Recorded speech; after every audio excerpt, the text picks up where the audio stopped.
guru itu harus kreatif. Iya. Ya tidak menutup kemungkinan vakum gitu aja. Kami tidak ada jaringan nih.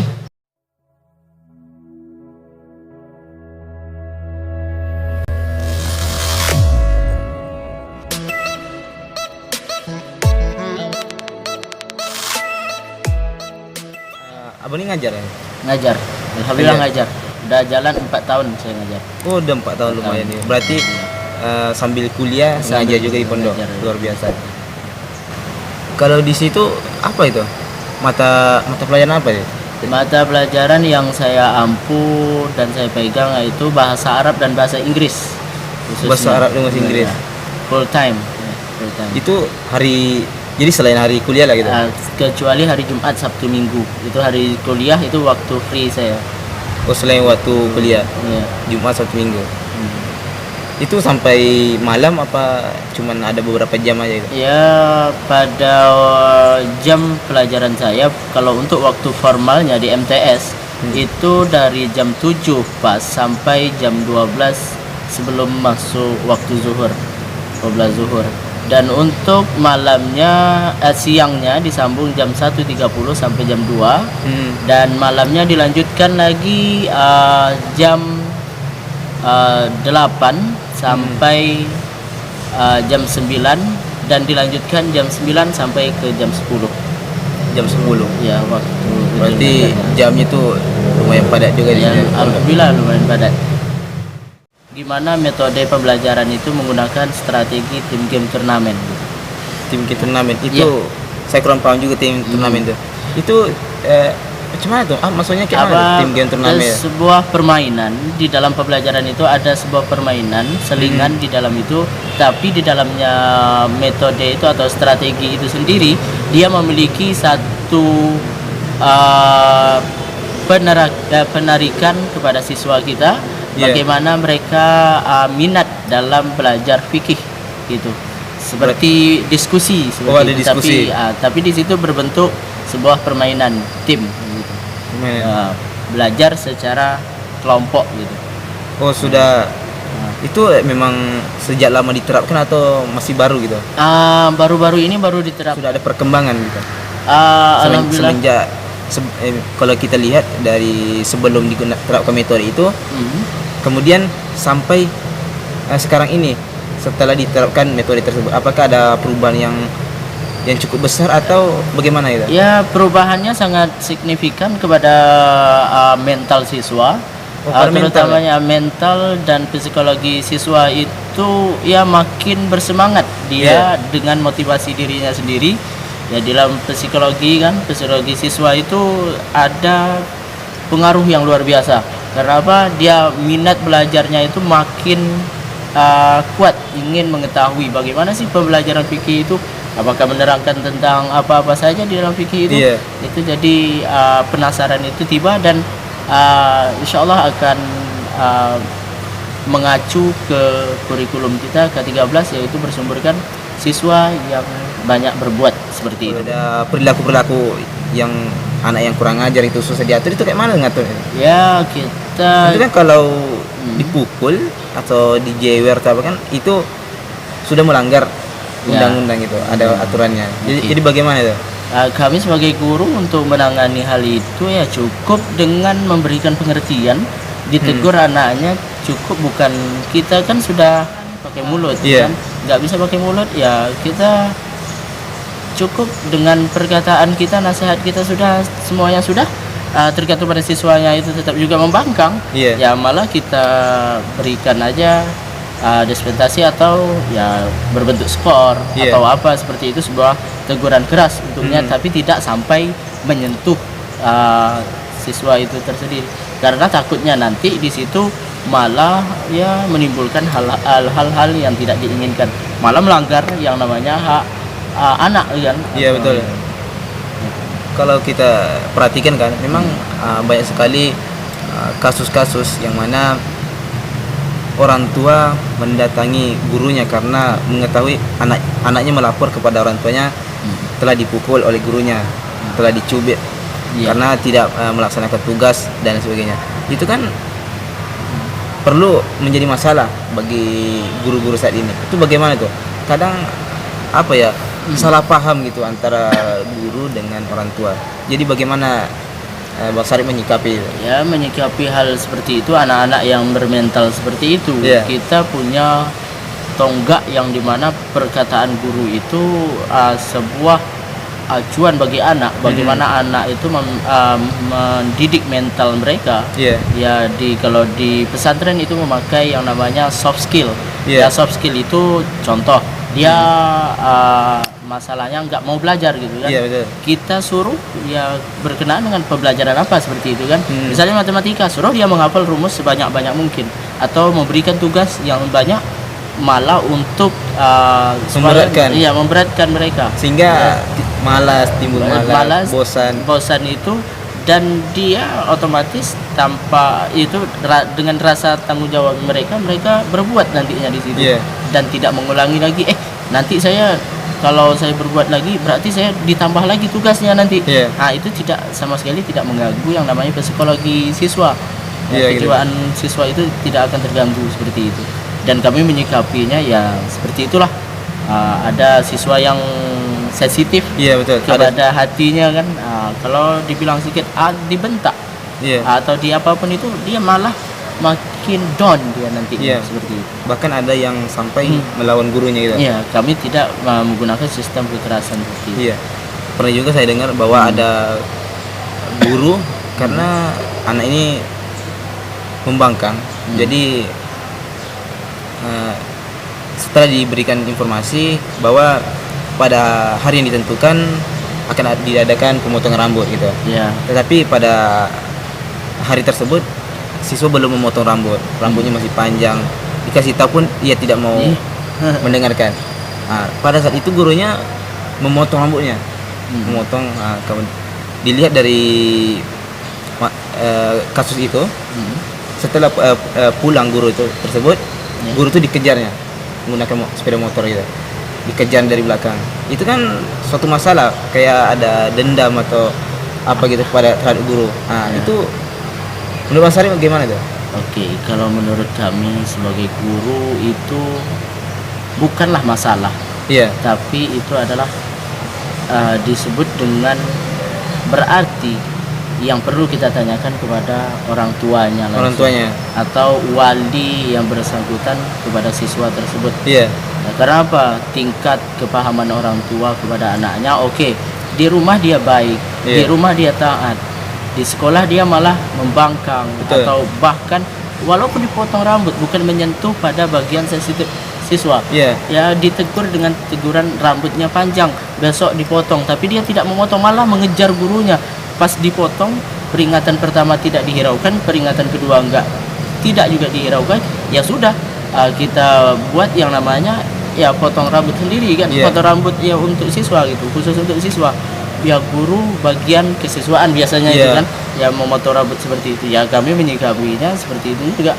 Harus kalau seandainya anak itu malah menjadi-jadi, Iya, malah melawan gurunya pas disuruh potong rambut, tapi dia tidak memotong, malah dia bikin kayak dendam sama gurunya. Kami berikan pendidikan soft skill itu, yaitu soft skill di mana mendidik mental anak itu supaya dia bisa tahu ya bagaimana bertanggung jawab, bagaimana keteladanan seorang murid itu ya untuk murid yang lain. Betul. Seperti itu. Ini kan ini yang menarik nih, yang soft skill. Ya. Ini kan kalau dalam pembentukan karakter seorang peserta didik itu dibentuk atau dipengaruhi oleh 3 faktor. Yang pertama itu lingkungan keluarga, lingkungan sekolah, dan lingkungan masyarakat. Ini kan 3 faktor ini sangat berkaitan. Dan apabila misalnya kalau di sekolah itu diajarkan, namun di lingkungan keluarga bertentangan, berlawanan, atau akan anak tersebut tidak diajarkan, ataupun diajarkan, namun di lingkungan masyarakat bagaimana pergaulannya, barangkali ada pergaulan yang salah itu.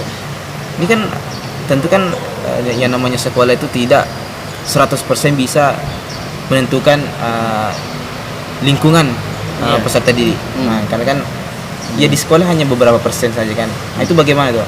Ya menanggapi hal seperti itu ya kita memberikan pandangan kepada masyarakat luas. Iya. Yang pertama lingkungan yang hidupnya Iya. kan seorang siswa itu misalnya dia kan kalau di sekolah umum di luar ataupun di apapun itu di MTS di luar tidak berlandaskan dengan yang namanya pesantren, Iya. ya dia tinggal bebas di luar, itu kita memberikan pengaruh kepada pandangan, Iya. ya bukan pengaruh tapi pandangan untuk masyarakat luar yang belum saat ini di Indonesia belum diterapkan, Iya. ataupun mungkin kami tidak tahu kan Iya. apakah di mana sekolahnya atau apapun di mana lingkungannya di seluruh Indonesia, pelosok Indonesia, itu yang harus kita tanamkan bahwa kita harus mempengaruhi atau kita memberikan doktrin, Iya. doktrin pendidikan kepada masyarakat, Iya. ya tarbiyatul ammah atau pendidikan yang umum untuk masyarakat.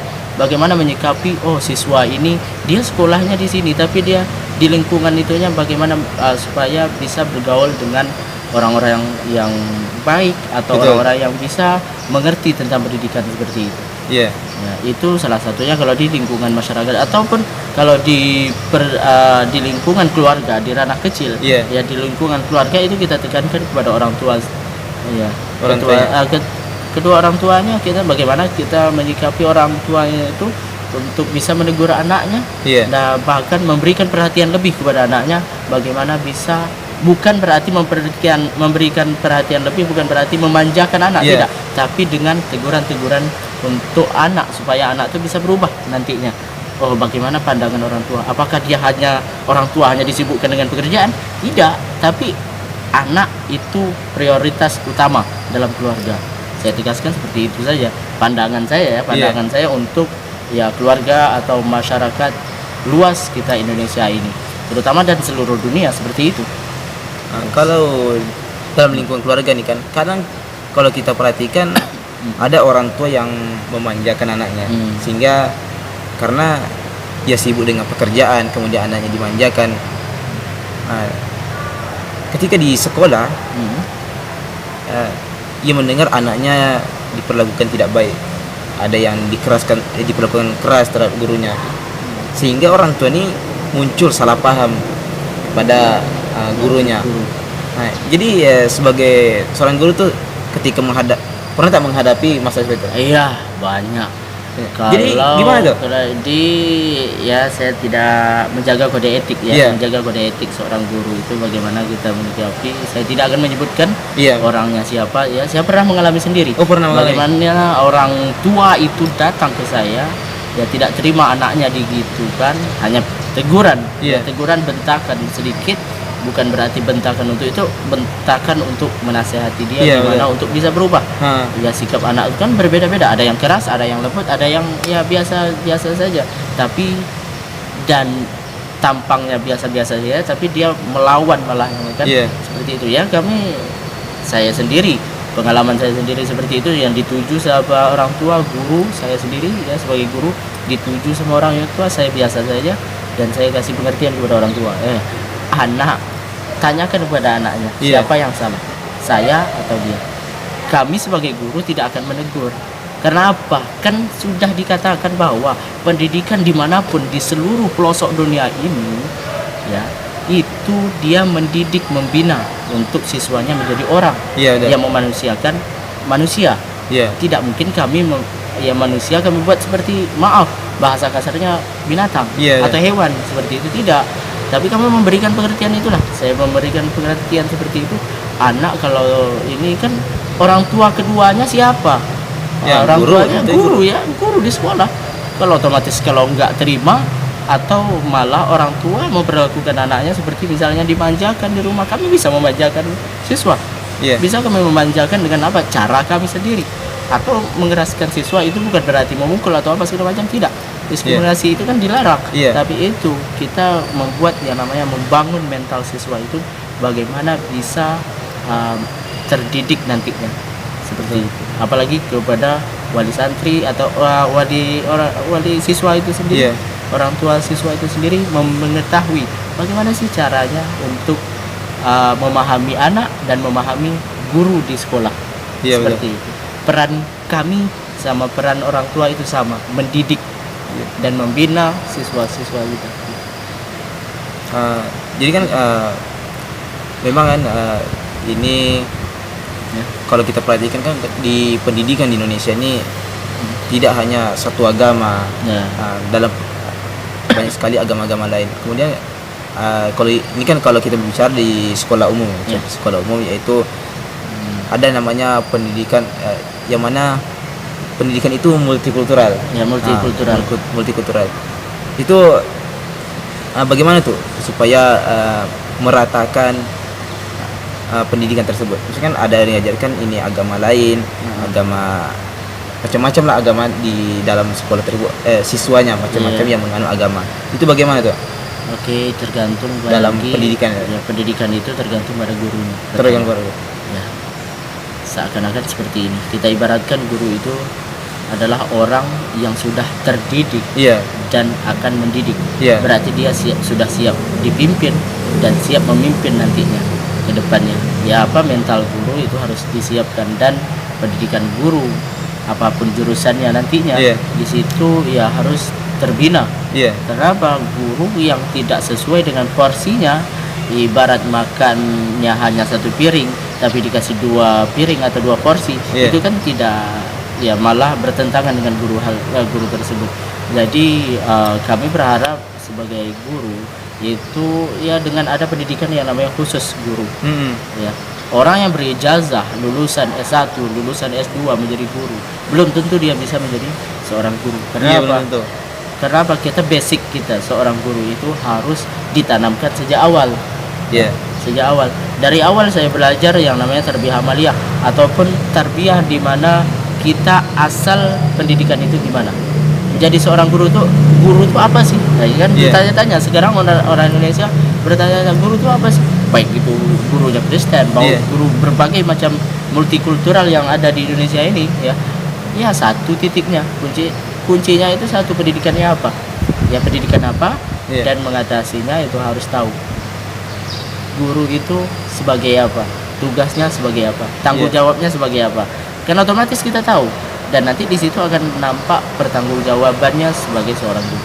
Kalau hanya tidak ada basic untuk menjadi guru tapi dia menjadi guru, Iya. ya itu nanti bertentangan, malah tidak sesuai dengan apa yang akan diajarkan. Bukan malah mencerdaskan generasi bangsa, tapi malah menjerumuskan generasi bangsa seperti itu. Nah, kalau berbicara dengan basic, tentu kan kalau apa yang diminati seorang misalnya mahasiswa kan, Ya, ketika mengambil jurusan itu, misalnya kalau jurusan ekonomi ya ekonomi, bidang ekonomi, Ya. bidang pendidikan ya pendidikan atau tarbiyah. ya, Kemudian kan kadang ada guru yang bidang lain, ini kan bidang jurusannya lain, kemudian ia mengajar, sehingga karena sempitnya lapangan pekerjaan atau dan sebagainya, macam-macam faktor, mengajar di suatu sekolah, tetapi ia tidak punya basic seperti itu. Ia tidak mampu menerapkan atau mengajarkan mata pelajaran yang diberikan untuk diajarkan kepada siswa. itu tindak lanjutnya. Ini Tegak seru. itu, Iya, pembahasan ini seru. Kenapa saya menganggap ini pembahasan ini akan menjawab pertanyaan kita nantinya. Iya. Bagaimana sih bukan seorang basicnya seorang guru tapi dia jadi guru? Iya. Ya, seperti itu. Ya, satu tindak lanjutnya lagi. Tindak lanjut ya di atas guru itu siapa? Iya. Kepala sekolah, ya kan? Iya. Kepala sekolah. Di bawah kepala sekolah ada yang namanya waka kurikulum, Iya. atau penetapan ini jadwalnya apa? Pelajarannya apa? Nanti di situ ditanya mampu atau tidak dia. Betul. Sebenarnya misalnya pelajaran matematika dia tidak mampu bahas, diletakkan juga di matematika, itu malah bertentangan dengan guru. Betul. Ya, jadi mental guru itu nanti akan kenanya, ya soft powernya sebagai seorang guru itu, Iya. ya tidak akan jadi. Dia mendidik seorang siswa tapi dia tidak memiliki ya namanya porsinya, itu bukan porsinya. Iya, kemampuan untuk mengajar tuh Iya, di bidang bukan- itu tidak ada. Tidak ada. Jadi ya otomatis tindak lanjutnya itu siapa? Iya. Tindak lanjutnya itu kepada kepala sekolah terutamanya. Iya. Ya. Ataupun sebuah yayasan, ya kan, sekolah itu sendiri. Yayasan di mana, letaknya apa? Itu tugasnya kepala sekolah, yayasan dan seluruhnya. Itu terutama kepala sekolah untuk menanyakan. Tidak mungkin orang itu mengajukan permohonan kerja. Iya. Ya, permohonan kerja, ini saya buat surat lamaran tapi saya tak basic pada ini. Ya Iya. saya pelajaran saya seperti ini kan sudah di awal. Kenapa harus diterima kalau seandainya tidak ada basic sebagai guru? Iya. Ya, harus sesuai dengan porsinya seperti itu. Tetapi masalahnya kalau di Indonesia ini kan, kalau di kota oke lah, di Iya. kota kita lihat di lingkungan kita ini Hmm. banyak sekali basic-basic, yaitu basic sebagai seorang guru mengajar. Tapi kalau kita perhatikan di daerah pelosok Hmm. itu banyak sekali guru bukan di basicnya. Kemudian tidak bisa dipungkiri bahwa di daerah pelosok itu keterbatasan guru. Kalau tidak terima siapa lagi mengajar, sementara siswanya banyak, yang mau diajarkan tuh banyak. Gitu. Itu bagaimana tuh? Itu kebijakan ya namanya dinas pendidikan ya kan. Dinas pendidikan Dinas pendidikan atau pemerintah kita, pemerintah pusat terutamanya Indonesia ini. perlu diperhatikan Ya, memang. dinas pendidikan kita harus memperhatikan lagi bagaimana ke depannya memajukan, mau mencerdaskan generasi bangsa, tapi tidak ada usaha untuk bagaimana caranya. Alhamdulillah kita dinas pendidikan kita ada usaha pengembangan sebagai seorang guru seperti itu. Iya. Apakah di pelosok manapun itu, di belahan dunia manapun itu, Iya.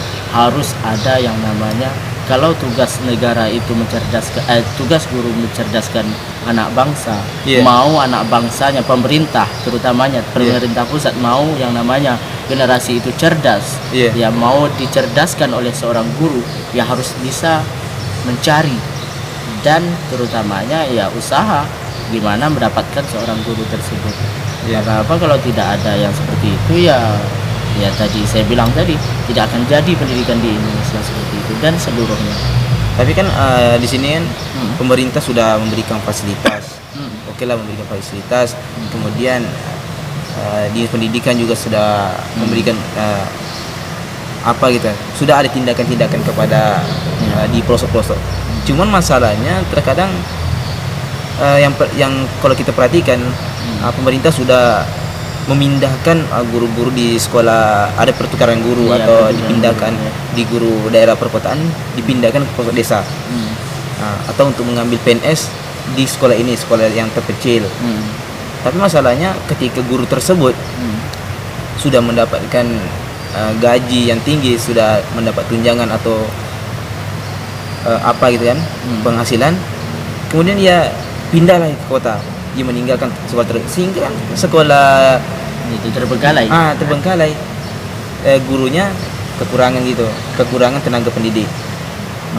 Ini menjadi masalah juga nih. Menyikapi hal Soalnya kan itu. kalau kita perhatikan begini, di daerah pelosok tentunya yang namanya sekarang zaman era yang Ya, serba digital. semua serba digital. Sehingga yang kalau apapun yang pekerjaan guru baik dalam mengajar Ya. menggunakan media teknologi. Sementara di pelosok namanya jaringan tuh sangat susah. Listrik juga bagaimana, transportasi juga susah, semua serba mahal. Sehingga ini menjadi sebuah tantangan, ya, sebuah tantangan. Itulah keluhan-keluhan para guru-guru. Jadi bagaimana tanggapan abang? Kalau untuk guru yang di pelosok khususnya pada kebijakan pemerintah itu, kita punya yang namanya awal dari perjalanan kita seperti apa dan bagaimana mengembangkan supaya anak itu bisa walaupun kita tinggal di kampung tidak minder nantinya dan tidak ketinggalan yang namanya era digital sekarang ini. Ya otomatis guru itu punya kebijakan yang namanya tidak menutup kemungkinan orang desa atau orang pelosok itu bisa lebih maju daripada orang kota, walaupun jaringan terbatas atau line-nya terbatas. Di situ mengambil keputusan yaitu dengan metode guru itu sendiri. Ya tidak menutup kemungkinan guru itu dan pemerintah bekerja sama. Ya pemerintah yang terutamanya contohnya di sekolah kami saja sudah yang namanya menjalin hubungan erat sama kepala desanya, kelurahannya, dan apresiasi guru atau suara guru itu disalurkan lewat kepala desa yang bersangkutan di mana sekolah itu terletak di pelosok manapun, tetap orang yang pelosok itu dan kepala desa yang kelurahan itu Iya. yang menyampaikan ke kecamatan misalnya. Iya. Nah setelah ke kecamatan ya yang namanya Korwil, setelah itu disampaikan ke dinas pendidikan yang di kabupaten, setelah itu baru disampaikan ke jalannya otomatis. Memang jaringan agak susah kalau di pelosok kan, Iya. tapi dengan itu harus pandai-pandai sekarang ini. Ya karena apa? Kalau tidak ada media komunikasi ya dengan cara media apa? Guru itu harus kreatif. Iya. Ya tidak menutup kemungkinan vakum gitu aja. Kami tidak ada jaringan nih. Bagaimana bikin classroom? Bagaimana mau ya meeting Zoom atau apa segala macam WA aja susah, nelpon aja susah. Gimana mau mengadakan yang seperti itu? Tidak menutup kemungkinan. Salah satunya media dasar. Media seorang guru itu basicnya apa? Seperti inilah. Dia misal pakai karton, Iya. medianya seperti ini. Oh ini dia. Menyampaikan ke anak-anak. Ya kan, otomatis kalau seandainya yang lebih dominan ya tidak sama sekali yang namanya tidak bisa tatap muka. Iya, betul. Ya, yang saat ini yang terjadi problematika kita corona, COVID-19 ini otomatis kita mengadakan yang namanya bisa murid itu bisa datang ke sekolah kita minta jemput soalnya di ini ada tugas tolong jemput di ini, oke nanti di ini, oke ya itu keterbatasan. Tapi ya satu dasar tadi, guru itu harus kreatif. Harus kreatif. Iya harus kreatif. Tapi gimana ya kalau saat ini kan banyak sekali guru-guru yang belum mengerti atau masih kesulitan dengan tantangan yang masih era pandemi sekarang ini kan. Iya. Kadang yang kalau di ini kayak kita titik beratkan kepada yang daerah pelosok kan. Iya. Daerah pelosok begini. Di daerah pelosok itu banyak sekali guru-guru kesulitan dalam memberikan memberikan materi, karena jaringan sangat susah, sangat sulit gitu. Jadi begini, pernah saya memperhatikan ada siswa yang diberikan tugas oleh gurunya, sudah diberikan bahkan lengkap dengan buku-bukunya sekali. Namun siswa tersebut masih belum paham, bahkan yang mengerjakan soalnya adalah orang tuanya. Nah, jadi yang bersekolah siapa sebenarnya? Orang tua apa siswanya? Ini kan tantangan juga, guru sudah berusaha semaksimal mungkin tapi masih kesulitan seperti itu. Jadi bagaimana pandangan Jawabannya cukup satu saja, jawaban yang permasalahan itu. Iya. Ke orang tuanya yang kayak dia yang sekolah, dia yang kerjakan untuk anaknya itu kan. Oke. Kesalahan fatal sekarang ini ada pada orang tua. Bukan kita otomatis menyalahkan ya. Iya. Tapi kesalahan fatal kepada orang tua. Kami ini ya ditanyakan otomatis. Bukan kami sebagai guru untuk menyalahkan orang tua. Iya. Tapi kebanyakan harus ada titik beratnya kepada anak.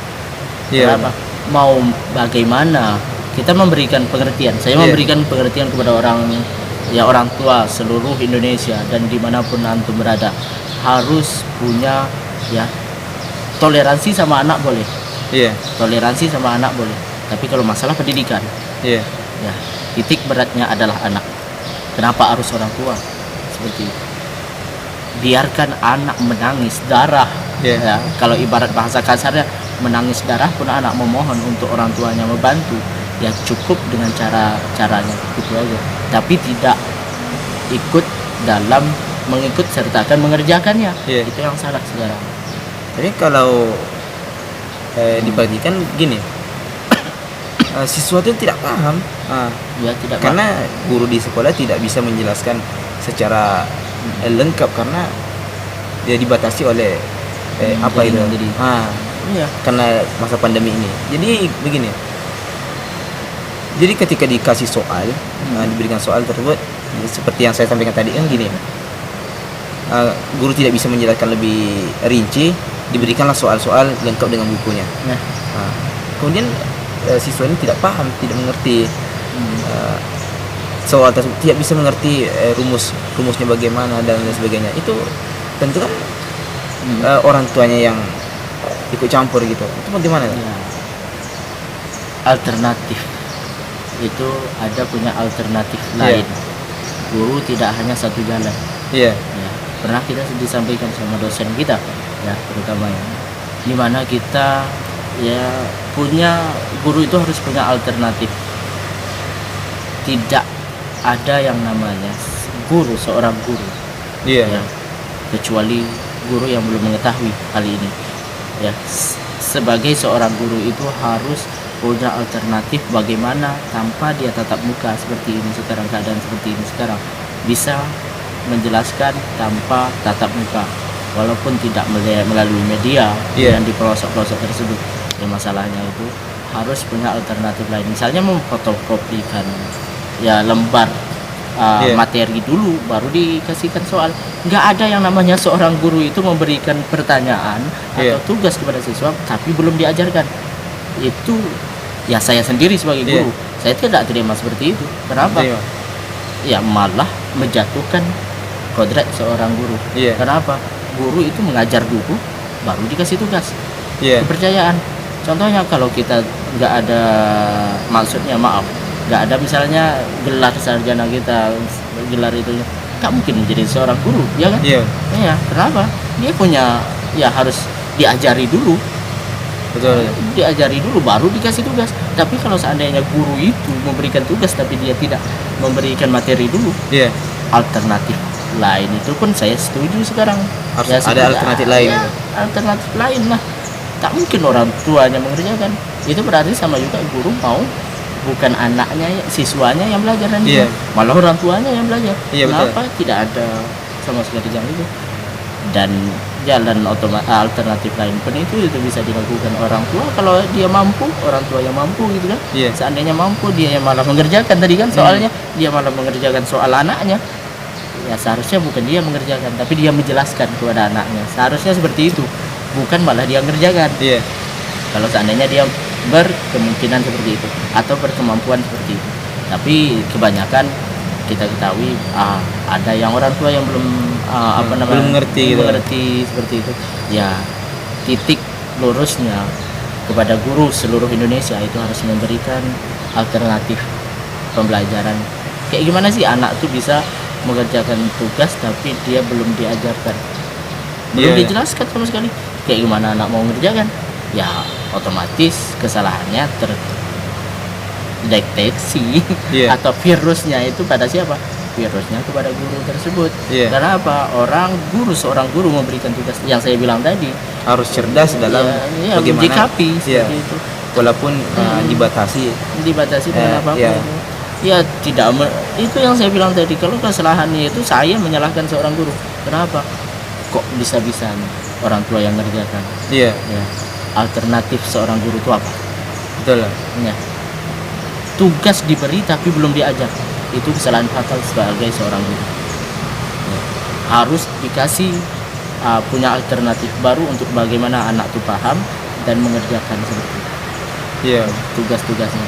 Tapi dengan syarat harus diajarkan dulu. Betul. Ya, kalau nggak ada yang namanya ya ini dah ada PR misalnya, ada pekerjaan rumah nih, tugas rumah ini tolong dikerjakan, tapi dia belum mengajar. Betul. Anak itu akan kebingungan, linglung kayak orang, ya apa sih ini? Betul, guru ini belum ada ngajarkan, rumus ini saya belum masuk, kenapa saya harus ngerjakan? Guru mana jalannya? Kan nggak mungkin seperti itu. Harus penegasan kepada gurunya lagi. Bukan berarti saya menyalahkan orang guru ya. Saya bukan menyalahkan guru, tapi itulah alternatif yang harus dilakukan, tindak lanjut yang harus dilakukan seorang guru. Berarti guru tuh harus memiliki harus cerdas, harus kreatif dalam bagaimana meskipun tidak boleh bertatap langsung, meskipun tak boleh adanya perkumpulan. Jadi harus mempunyai alternatif lain bagaimana mengajarkan atau menjelaskan kepada muridnya. Ini loh soalnya, ini loh cara-caranya, kemudian dikasih soal gitu. Nggak mungkin kan soalnya terbang dari langit turun ke bawah ke anak siswa langsung sampai, nggak mungkin kan. Itu ada perantara seorang guru, ya kan. Betul. Ya setidaknya walaupun nggak bisa sekarang tatap muka, ya oke, alternatif guru itu gimana? Kayak gimana seorang siswa itu bisa datang ke sekolah ngambil soal saja gitu seperti ya yang saya bilang tadi itu penegasannya pada guru untuk harus punya alternatif. Berarti guru harus kreatif gitu. Kreatif, inovatif, bagaimana bisa menciptakan, ya walaupun tidak bisa tatap muka tapi dia bisa mencerdaskan generasi bangsa. Abaikan gitu aja, hanya cukup dia menanam tanaman sudah nggak dirawat, nggak dilihat, nggak dipelihara tanaman itu, ya otomatis hasilnya tidak maksimal. Iya betul. Karena kan kalau namanya kalau seorang guru nih meskipun dia bersusah payah mengajarkan, lepas itu apa gitu ya, setelah diajarkan, ketika mendengar kabar atau anak didiknya itu sukses, anak didiknya itu apa gitu ya, berhasil memiliki prestasi yang tinggi, tentu seolah gimana ya, beban yang guru rasakan sebelumnya itu seolah itu hilang. Hilang. Betul tak? Atau bagaimana gitu? Betul. Ya sangat betul sekali. Kalau seandainya beban seorang guru itu di rumah, dia punya beban keluarga, pemikiran keluarga, terus sampainya di sekolah, baru sampai gerbang. Ya, saya ingat kata-kata guru saya, baru sampai gerbang. Tinggalkan masalah rumah, tinggalkan masalah semuanya. Ya, harus terfokus pada profesinya sebagai seorang guru. Harus profesional. Iya, harus profesional. Berarti tidak boleh ketika memasuki ruangan kelas, ruangan mengajar, masalah keluarga, masalah pribadi tidak boleh dibawa gitu. Ya, harus fokus ke siswanya gitu. Jangan sampai masalah pribadi dibawa, karena ketika masalah pribadi dibawa, tentu tidak maksimal menyampaikan materinya. Karena pernah dikatakan, saya banyak baca buku tentang kata-kata indah dari Arab itu, dikatakan seperti ini, yang itu al-ilmu kal amalin kasyajari bila amalin. Bila amalin, ilmu yang tidak diamalkan dengan maksimal atau ilmu yang sudah diajarkan tidak maksimal, ya seperti ibarat pohon yang tidak berbuah. Seperti itulah dia. Pohon rindang, dia rindang, cantik kita lihat, tapi hasilnya tidak sama juga, tidak kan? Berarti buat apa rindang tapi dia tidak menghasilkan? Seperti itu. Hanya indah dipandang manusia, tapi hasilnya tidak dicicipi. Seperti itu. Tidak akan dapat. Harus maksimal. Itu pun tugas seorang guru. Dia dah dapat kan? Mana dibekali, guru itu dibekali dengan ilmu apapun itu. Umum, baik apa itu baik itu bagian apapun pendidikannya, itu yang jurusannya apa, ya arah ngajarnya kemana gitu, pelajaran apa, mata pelajaran apa, mapel apa gitu, mata kuliah apa. Tapi kalau seandainya dia tidak, hanya dia belajar gitu aja, tapi dia tidak itu, sama juga tidak, ibarat pohon rindang tapi tidak ada hasilnya, seperti indah dipandang tapi tidak ada hasil. Jadi begini, apa pesan Bang Syarif ini kepada calon-calon guru atau yang masih sekolah di perguruan tinggi, di universitas dan sebagainya, yang mana akan menjadi calon guru? Apa pesan Bang Syarif yang sebelum mereka terjun ke lapangan itu, proses melaksanakan proses mengajar langsung gitu? Apa pesan-pesan Bang Syarif sehingga tidak terjadi penyimpangan atau kekeliruan di lapangan? Bagaimana ya? Pesan saya kepada mahasiswa, salam mahasiswa, hidup mahasiswa Indonesia, hidup calon guru, hidup mahasiswa. Kenapa? Pesan saya, guru itu adalah manusia yang punya tanggung jawab besar. Betul. Kakinya di kanan, kiri kanannya itu adalah, sebelah kiri adalah neraka dan sebelah kanan adalah surga. Di mana salah kita mengajar, berarti kita salah, kita harus ke neraka. Itu tanggung jawab seorang guru. Kita harus bersiap ke depannya bagaimana pendidikan kita makin maju di Indonesia. Generasi kita tidak hanya belajar, tapi dari kita calon-calon seorang guru, tapi kita bisa mengajari diri kita sendiri dan mengajari orang lain. Seperti itu. Alladzi yantafa'u bih. Itulah dia. Orang yang ilmu yang bermanfaat itu adalah orang yang mengajarinya dengan telaten, dengan kata orang Jawa itu dengan telaten, dengan tenanan itu kan, dengan sungguh-sungguh, seperti itu. Itu para mahasiswa, calon-calon guru khususnya, pendidikan untuk ke jenjang guru. Nantinya seluruhnya kita multikultural di Indonesia, haruslah semangat bagaimana menciptakan generasi setelah kita, generasi yang luar biasa, bukan hanya cerdas pada intelektualnya, tapi cerdas juga dalam menyikapi kehidupannya seperti itu. Betul. Jadi kalau kita perhatikan di yang banyak sekali mahasiswa mengeluh, apakah saya ini bisa bekerja di guru? Saya tak punya bakat jadi guru, tapi sekolah di sekolah keguruan. Itu bagaimana pandangan saya? Pandangan saya seperti itu. Siswa yang mentalnya tuh belum ada gitu. Ya. Untuk tampil belum ada, mental tampil di depan belum bisa. Ya, mental yang belum terpupuk ya dari awal. Kita harus menanamkan yang namanya mental skill. Mental skill. Ya, kalau hanya job skill bisa tampil. Iya. Ya, tapi kalau di saat pekerjaan tidak ada, walaupun guru, setidaknya guru ngaji, Iya. ya paling rendahnya guru ngaji di mata kita, paling rendahnya ya. Iya. Guru ngaji itu harus punya yang namanya kemampuan bagaimana sih mental skill kita. Mental skill kita itu harus ditingkatkan, mental kita pada diri kita sendiri. Kenapa? Tidak ada kata tidak ya. Maaf, saya sendiri punya pengalaman bahwa saya tidak bercita-cita menjadi seorang guru. Tidak ada cita-cita jadi guru. Tidak ada sama sekali dari awal perjalanan pendidikan saya. Saya luar biasa, tidak ada yang namanya terlintas dalam pikiran saya bahwa saya sekarang menjadi guru. Besok saya mau jadi guru lah, tidak. Sekarang setelah saya mengalami hal ini dan saya merasakan hal gimana sih Pak jadi guru itu kan, Iya. ya mental saya terdidik sendiri. Ya, kita terdidik biasa karena terbiasa. Ya, maaf, terbiasa karena biasa. Iya. Ya, kita biasakan diri kita untuk mengetes atau menguji mental kita. Ya, berbicara seperti ini. Ya, berbicara seperti ini walaupun nggak ada event. Iya. Ya, berbicara sendiri. Maaf, saya punya teman sekarang ini kan mahasiswa punya gadget semuanya, Iya, betul. punya Android, ya nggak mungkin mahasiswa memegang HP, ya maaf, HP yang kentang kayak Iya. gitu kan, ya punya teknologi yang luar biasa yang dipegang sekarang. Apa ya sih? Ini kita gunakan. Betul. Ya. Apalagi kalau sekarang tidak bisa berbicara di depan umum kan, di YouTube dan lain sebagainya sudah banyak sekali yang mengajarkan apa itu seperti public speaking, Ya, public cara speaking, berbicara di cara depan umum berbicara. bagaimana, tutorialnya bagaimana, itu sangat banyak sekali. Ya, Itu sangat luar biasa.